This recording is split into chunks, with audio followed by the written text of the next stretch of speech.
రేవంత్ రెడ్డి ఉన్నారని, రేవంత్ రెడ్డికి సంబంధించినటువంటి వర్గంలో ఒక వ్యక్తికి వర్కింగ్ ప్రెసిడెంట్ ఇవ్వమనంటే మీనాక్షి నటరాజన్ తిరస్కరించారని, అందుకే ఇప్పుడు తన నామినేషన్ తిరస్కరణకి కారణమయ్యారు అని హరీష్ రావు వ్యాఖ్యలు చేశారు.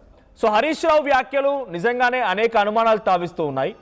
తెలంగాణలో కేసు అవ్వడం ఏంటి, 2022లో మొదలవడం ఏంటి ఈ అంశం, శివకుమార్ రెడ్డి, పర్ణికారెడ్డి, వాకిటి శ్రీహరి, మహేష్ కుమార్ గౌడ్ అండ్ మీనాక్షి నటరాజన్ ఇంతమందిని తను మెన్షన్ చేయడం ఏంటి? ఆ బాధిత మహిళ దాంట్లో మహేష్ కుమార్ గౌడ్పై ఎటువంటి ప్రభావం చూపించలేదు, వాకిటి శ్రీహరిపై ప్రభావం లేదు, పర్ణికారెడ్డిపై ప్రభావం లేదు.